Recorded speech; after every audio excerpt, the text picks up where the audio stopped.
Hello, ladies and gentlemen, and welcome back to the podcast. And today, I'm going to go my review of AEW's Dynamite. Starting off tonight, we have Adam Page. Adam Page comes out to the ring. He is greeted by Tony Schiavone.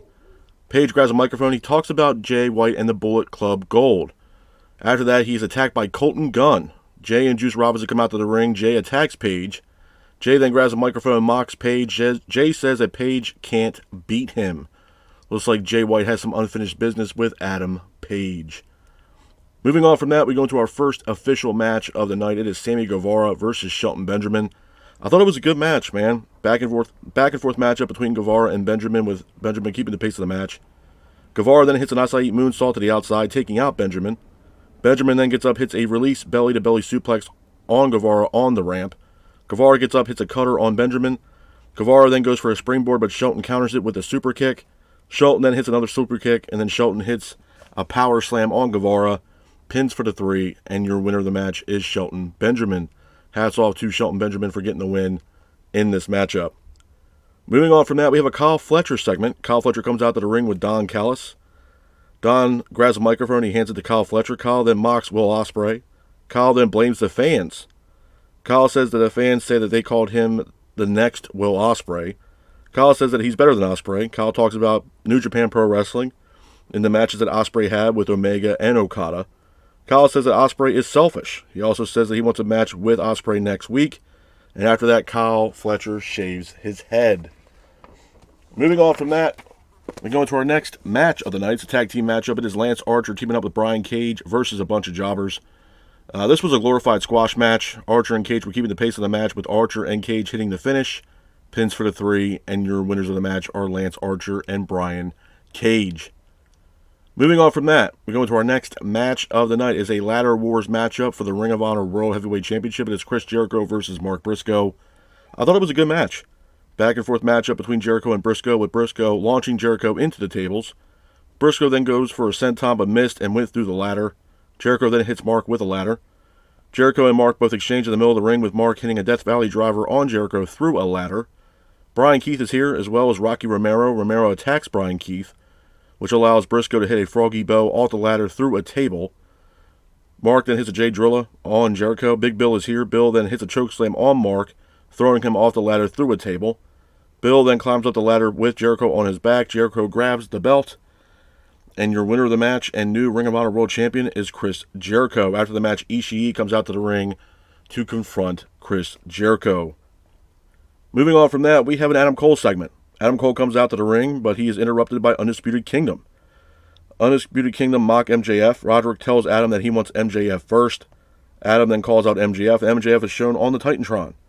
MJF then mocks Cole. MJF then tells Adam Cole and the Undisputed Kingdom that whoever member gets 3 wins in a row will face him at Full Gear. Moving on from that, we go into our next match of the night. It's House of Black versus a bunch of jobbers. It was a glorified squash match, man. It was a House of Black keeping the pace of the match. Matthews then hits the finish, pins for the 3, and your winners of the match are the House of Black. After the match, Matthews grabs a microphone, calls out Adam Cole for a match next week. Definitely looking forward to that matchup between Matthews and Cole. Moving on from that, we have Queen Aminata versus Camille. Thought it was a good match, back and forth matchup between Aminata and Camille, with Camille keeping the pace of the match. But Camille ultimately hits the finish on Queen Aminata, pins her for the 3, and your winner of the match is Camille. After the match, Chris Statlander comes out to the ring. Chris and Camille get face-to-face. Monet then hits Chris Statlander, and then Statlander and Camille both exchange in the middle of the ring. After that, we have Hook. Hook attacks Nick Wayne. Hook then goes to attack Christian. Looks like Christian was the person to attack Taz backstage. After that, Christian then attacks Hook by hitting a kill switch on Hook in the middle of the ring. Moving on from that, we go into our next match of the night. It's the main event of AEW's Dynamite. It is Jack Perry teaming up with the Young Bucks versus Danny Garcia and Private Party. I thought it was a good match, man. Back and forth matchup between both teams, with Garcia and Private Party keeping the pace of the match. But Isaiah Cassidy hits a roll-up, pins for the 3, and your winners of the match are Danny Garcia and Private Party. After the match, Isaiah grabs a microphone and says he wants a rematch with the Bucks. And he says to even make the deal even sweeter for the Bucks, if Isaiah and Private Party lose, Isaiah Cassidy and Mark Quinn lose in that rematch with the Young Bucks, that Private Party would split up. After that, it was shown on the Titantron Marina Shafir pulling up, and she was greeted by other AEW wrestlers such as Dark Order, Top Flight, Jeff Jarrett, Satnam Singh, and Jay Lethal. But it was Marina Shafir that got out of the truck, caused a distraction. Wheeler Yuta and Claudio Castagnoli attack Private Party from behind. Moxley then attacks Chuck Taylor, who looks like Chuck is now a producer for AEW. A couple of things I want to talk about, man, before I get the hell up out of here. Number one, I know the review was quick. As far as the matches were last night, obviously the review is very quick. And there's a reason for that.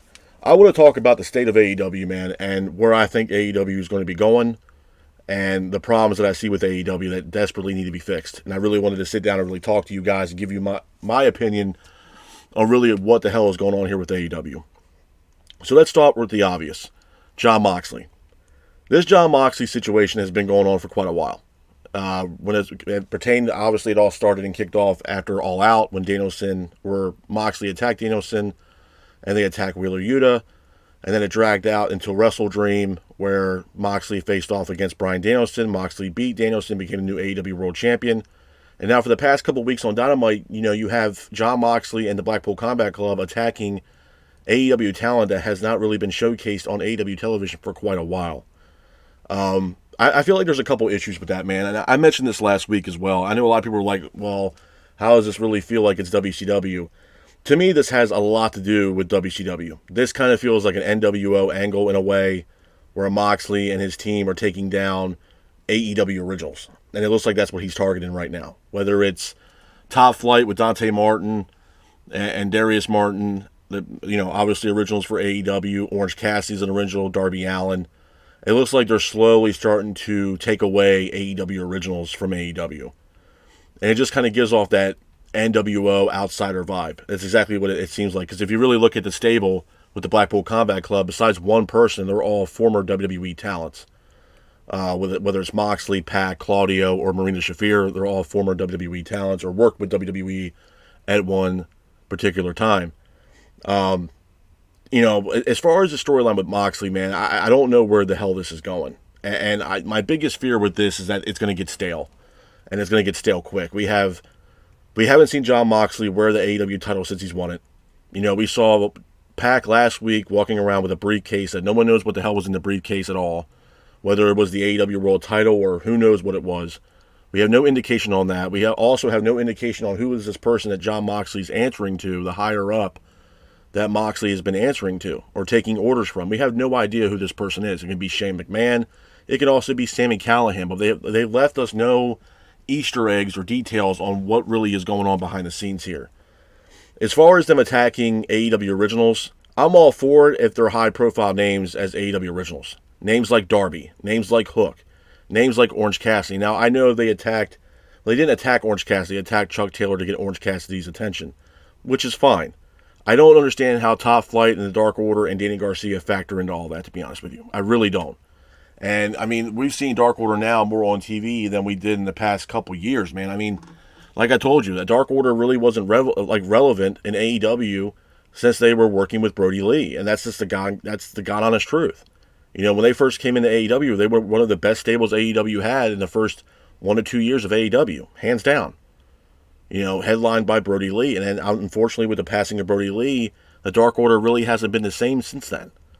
So, Dark Order kind of took a back seat as far as in-ring action for quite a while. And they haven't really been doing a whole lot of matches. Even John Silver and Alex Reynolds, they haven't really been doing a whole lot of shit wrestling-wise for the past, 2-3 years. They really haven't. I just don't understand the angle here. I feel like there's a lot of logic gaps with what Jon Moxley's doing and just what AEW is doing as a whole right now. And I think it's ultimately crippling this company, man. I've been watching AEW since the very beginning. I've been watching AEW just like everybody else has for the past 5 years. First 2-3 years, AEW was firing all cylinders, man. There was excitement, there were storylines, anticipating matches, build towards matches. It was great. These past 2 years have been abysmal, man, for AEW. It's bad. It's really bad. And I've said this multiple times ever since AEW re-signed their TV deal with Time Warner and Warner Media and Warner Brothers Discovery that, my biggest fear is that Tony Khan and AEW got this money and they're going to give you whatever the hell they want, and if you don't like it, go over to WWE. And unfortunately, that's what's happening with a lot of the fans that tune into AEW. You know, a lot of these fans are leaving AEW, going over to WWE, because right now WWE's product is on a whole other level right now than what AEW is presenting to the fans. You know, Tony Khan, yeah, I will give him credit, man. He is Mr. Pay-Per-View, but when it pertains to episodic television, whether it's AEW Dynamite or AEW Collision, man, it is a stalemate. The ratings are abysmal. I believe it was, last week or 2 weeks ago, I think they had a 390,000 viewership for the ratings, which was, from what I understand, the lowest rated show of AEW's Dynamite history. That's saying a lot. So it's getting to a point now where I genuinely feel like Tony Khan and AEW, they don't give a shit. I really don't think they give a fuck how we feel and the mindset of the fans. You know, I've said it multiple times before, and I'm going to say it again. The booking for the sickos, that shit does not matter. It's not giving y'all, it's not making the situation any better at all. It's not. And I know some of the wrestlers and saying, oh, there's always going to be those fans that we can't make happy, or all this other shit. Yeah, you're not going to make everybody happy. I get it. You're going to piss somebody off or disappoint somebody no matter what you do, no matter how great it is, whether it's good or bad, it's always going to disappoint somebody no matter what. But in the industry that they work in, being professional wrestling is built around a story. The when, the where, and the how. And we're not getting that with AEW. And I've said this until I've been blue in the face, man. That AEW does give off WCW 2000 vibes, as well as All Japan Pro Wrestling vibes. And that shit it does not work in the States, man. That All Japan shit does not work. And if you guys go back to WCW 2000, it was, oh my God, those Nitros were abysmal, man. Judy Bagwell in a forklift match. I mean, get the hell out of here. And that's really what AEW is starting to look like as of late. And I know some people are like, oh, maybe things are going to get better now since they fired Jimmy Jacobs. That doesn't make a damn difference, man. Tony Khan is the only guy that pulls the final trigger on whatever happens on AEW television. Period, end. And it's ultimately crippling this company. It is. I mean, you look at the card last night, you have Ring of Honor World Heavyweight Championship being defended on AEW television. Why? I'll tell you why. Because Ring of Honor television right now is dog shit, to be honest with you. It's shit. No one's paying to watch that shit, man, and nobody gives a fuck about Ring of Honor. Ring of Honor is a company that at one time was probably one of the best, because they weren't televised. They weren't on a mainstream platform television or a probable network like a TNT or TBS. No, they weren't. They didn't have the big-ass TV deals. They didn't.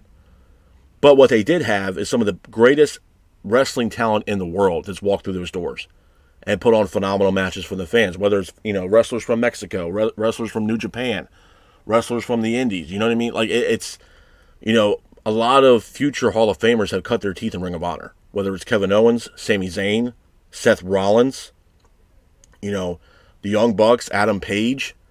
A lot of wrestlers had wrestled for Ring of Honor. CM Punk also cut his teeth in professional wrestling working with Ring of Honor. So, I mean, there's been a lot of endless talent that's walked through the doors of Ring of Honor. Ring of Honor is not the same company as it once was. And obviously, I get the fact that things do change. I understand that. But sometimes you want things to change for the better, not for the worst. And that's exactly what Ring of Honor is doing right now. They change for the worst. Since Tony Khan has bought Ring of Honor, that company is shit. I'm sorry, the company means absolutely nothing at all. And, I have all the respect in the world for Mark Briscoe. I do. And, speaking as a fan, we all miss Jay Briscoe. And God rest his soul. But that title doesn't do Mark any just due, man. He's carrying that like a company on his back. The company's not doing shit. And it's unfortunate. It really is. It's definitely unfortunate for Ring of Honor, because Ring of Honor could be one of those companies that can bring in a lot of independent talent to showcase their talent, and it's just not that. I'll tell you what, though, I genuinely believe if Scott D'Amore does it right and does it correctly, Maple Leaf Pro Wrestling could be what Ring of Honor used to be, and having the best independent wrestlers, the best wrestlers in the world wrestle under Maple Leaf Pro Wrestling. Whether it's a one-off or a one show here, one show there, yeah. Scott D'Amore can hit a gold mine with Maple Leaf Pro Wrestling, and I hope he does. I really hope he does. I wish Scott D'Amore worked with AEW, to be honest with you. Because Scott D'Amore knows what the hell he's doing. He knows how to book shows. He knows how to build storylines. Tony Khan, I think the thing of it is, man, I know some people out there that are other podcasters, they want to, get the media badges and all this stuff and really be all chummy with these guys. But I've talked to a bunch of guys that are in the same industry that I'm in. And they're telling me the same thing. These people don't give a shit about you. You know what I mean? They don't like you. They don't want anything to do with you. You know what I mean? They want to put out this product, and it's either whether you like it or not. And if you have any kind of disagreements with it or anything else like that, people are saying, well, you're this, that, and the third. But at the end of the day, as a podcaster, you're reviewing the show. You're critiquing the show. That's exactly what you're doing. You're critiquing the show from top to bottom. That's why we're here. That's why I do what I do. And I'm damn good at what I do. AEW, as the past few weeks, not even counting the past 2 years, but the past few weeks, has been awful. There's no storyline. There's no build. There's no give a damn. We haven't heard anything from Bryan Danielson since the altercation that happened at Wrestle Dream. Nothing. We haven't heard shit from Orange Cassidy. We haven't heard shit from Hook. We haven't heard anything from Darby Allin, which I don't know where the hell Darby Allin is at this point. Nothing. I have all the respect in the world for Orange Cassidy, and obviously AEW is building up Orange Cassidy to be this predominant figure for AEW, and I get that. The face of AEW, but how can you call him the face of AEW when the guy's never even had a World Heavyweight title wrapped around his waist? Not once. How you were the face of AEW when you're not the current AEW World Champion? Jon Moxley is right now. And I think with Orange Cassidy, at times, even when he was international champion, man, it just got to a point where he was just getting overexposure, man. It was constant. It was every time he had that. When he had the international title and Dynamite came on the air, he was always the first match to air on AEW television. He just got overexposed, and people just, didn't really care as much anymore, man, because all we got to see all the time, constantly, 24 hours a day, 7 days a week, was Orange Cassidy. And the shit got old. Shit got stale. It's the same thing with this Jon Moxley storyline. They need to do something. And I can understand long-term booking, long-term storylines. I get that, but you got to make sense with this shit.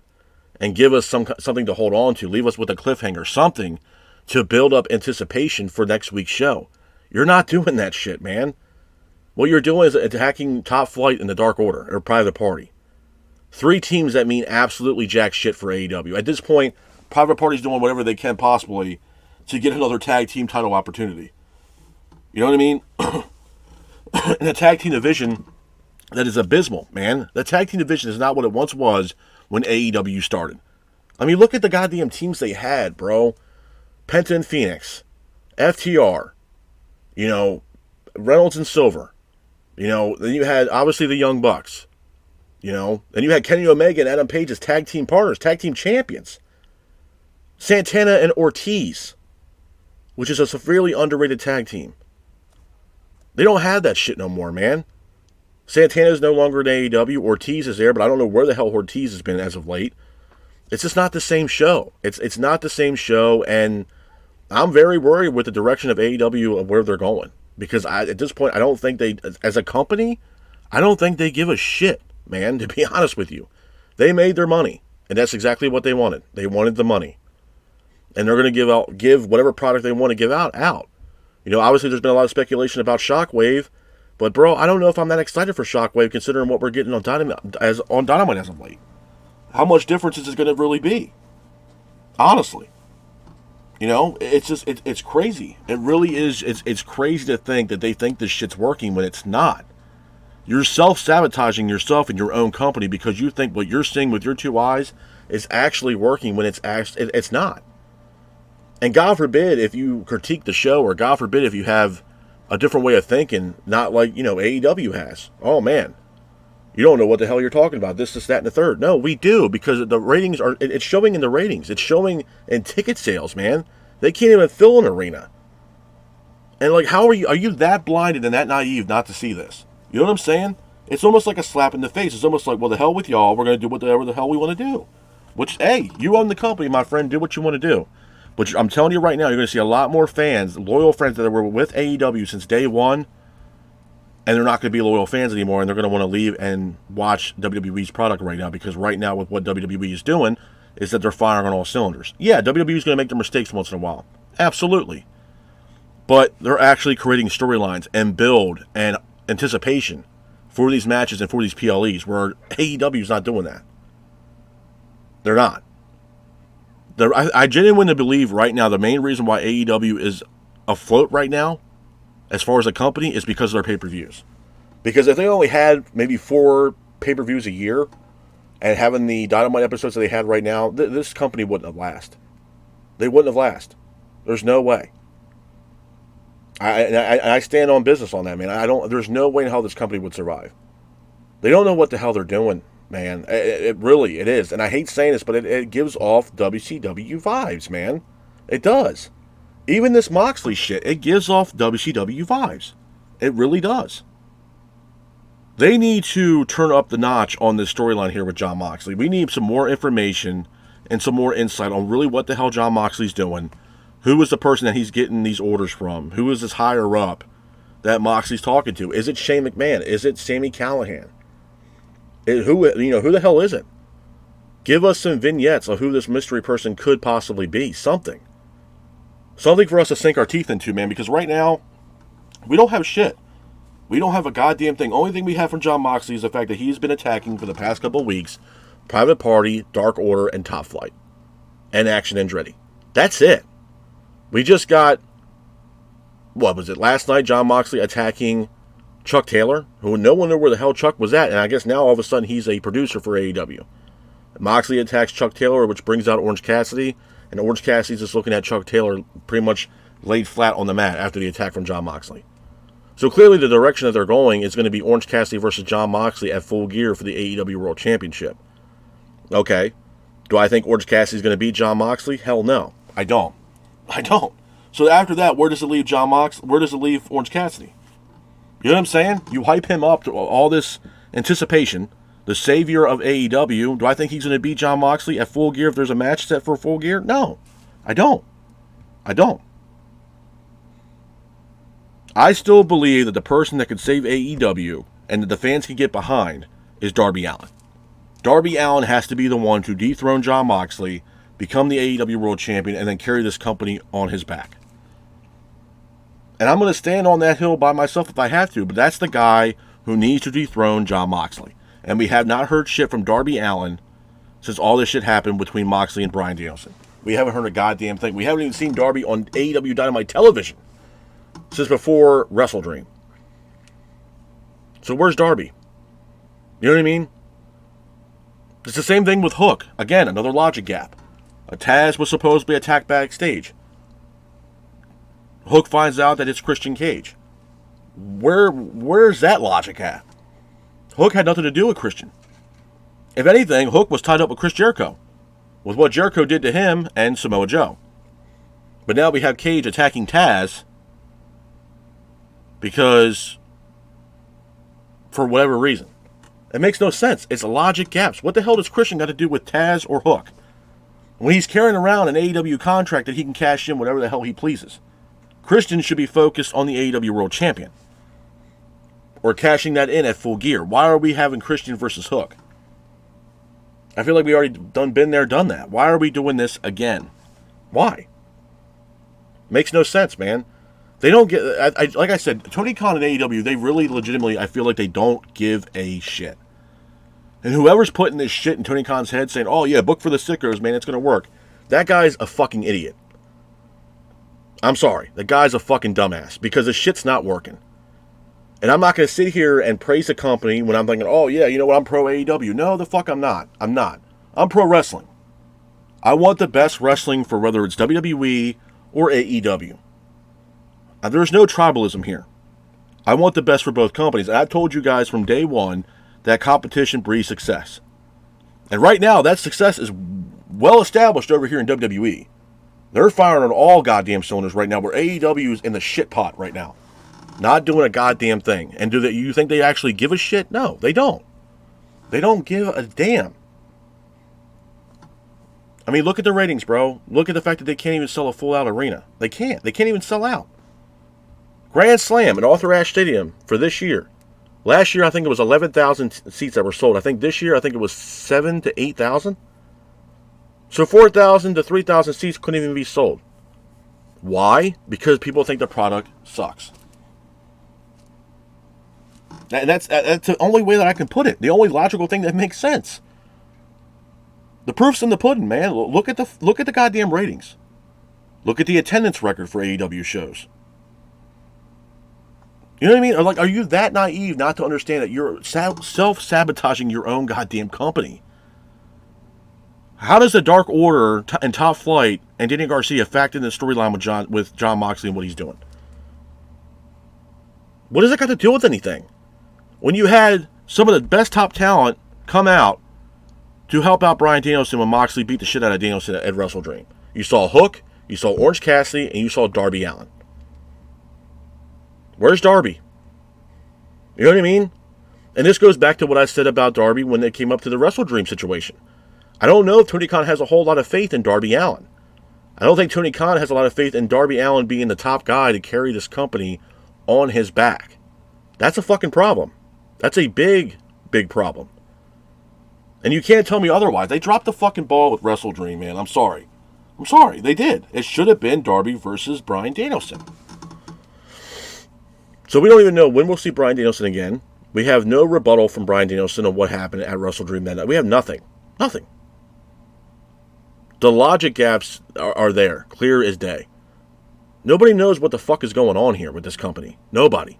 You got half the goddamn roster sitting outside for 2 hours waiting for Blackpool Combat Club to show up in a parking lot.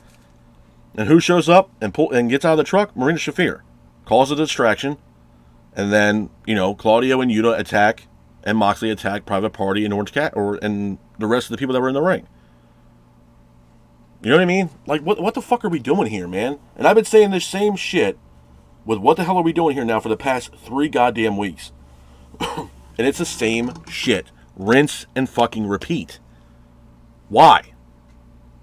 For somebody like Tony Khan that would, constantly and continuously bash WWE and how bad their booking was, and, saying shit about Triple H and Shawn Michaels, man, I think you need to point the finger at yourself a little bit here, bud. And take some responsibility for your actions and take responsibility for the fact that you're booking awful goddamn wrestling shows. That's the truth. It's just, I'm sorry. You know what I mean? Like, look, I'm a big fan of FTR. Dax and Cash, they're awesome. They're a great tag team.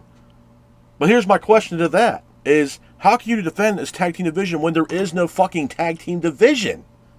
There's not. Where's the Grizzled Young Veterans? And no one gives a fuck about Rampage, by the way. Nobody cares about Rampage. It's a dead-ass show for 1 hour that's taped. No one gives a fuck about Rampage.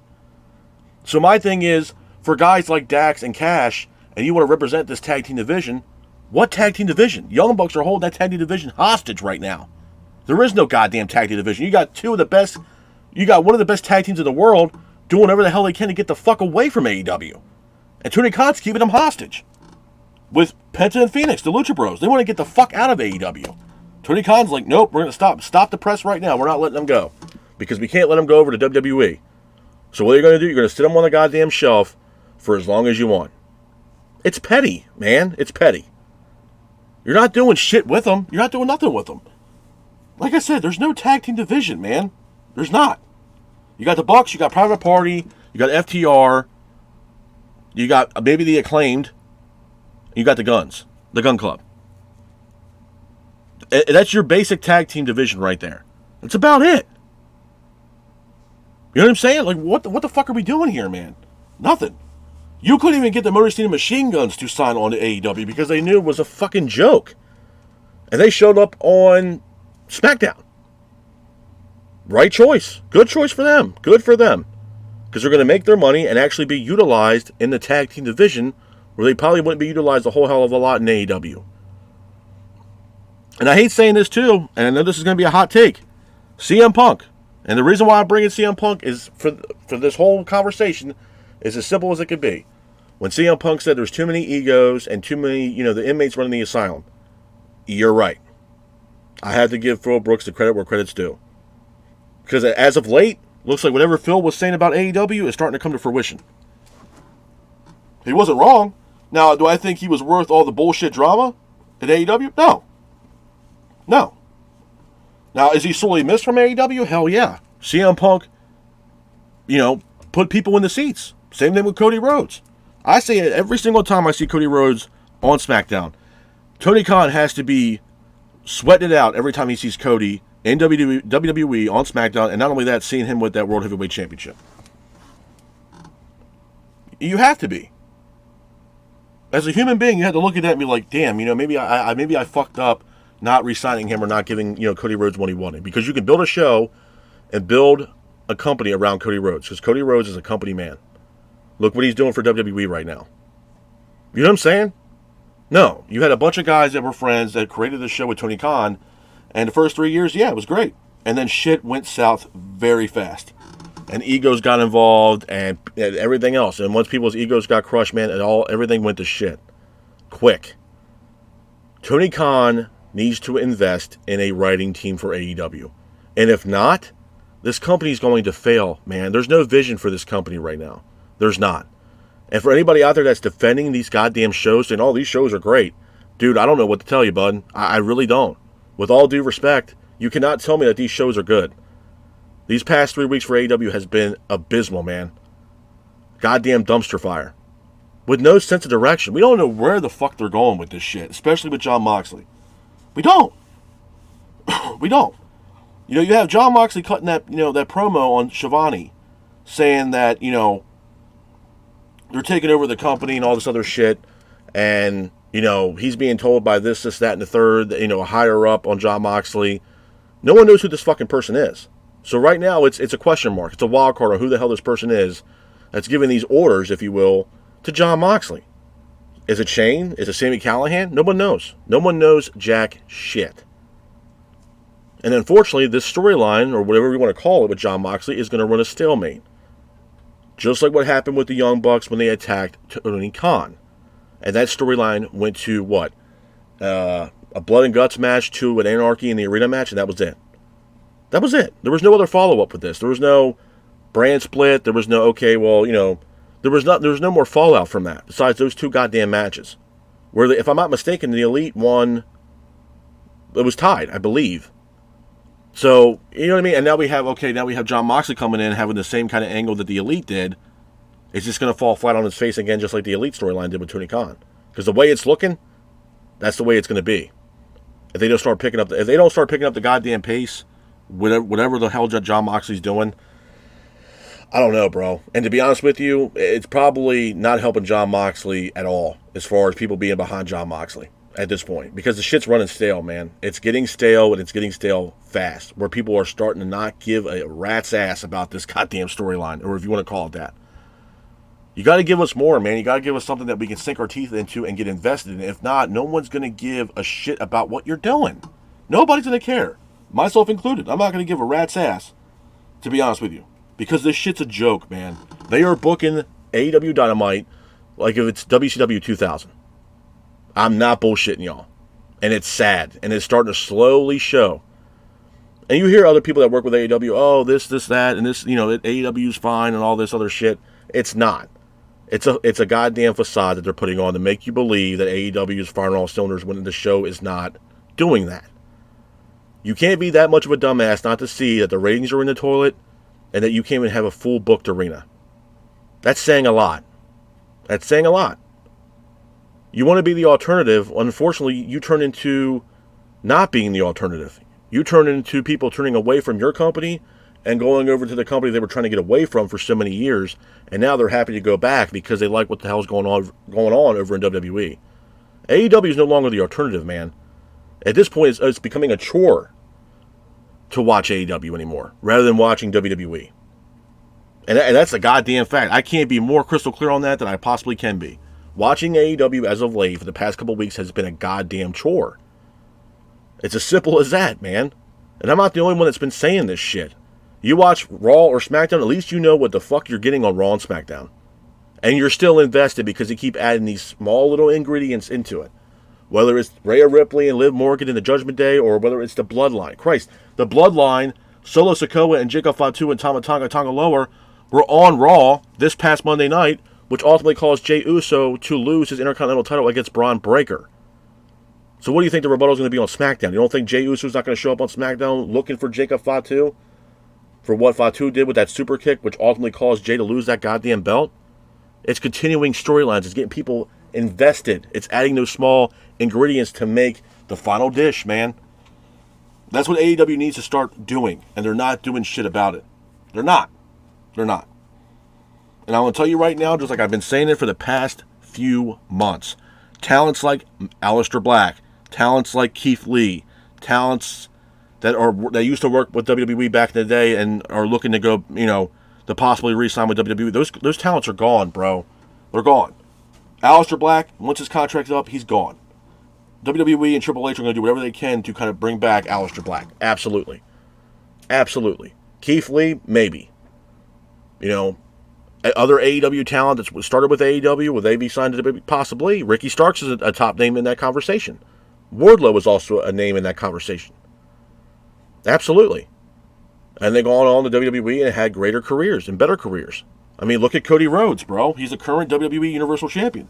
Look at Jade Cargill. She's a current women's tag team champion, which, yeah, maybe the tag team division over there is not a big deal, but she's on Raw having high-profile matches against Damage Control and Lash Legend and Chelsea Green and Piper Niven. I mean, she's in matches on Raw.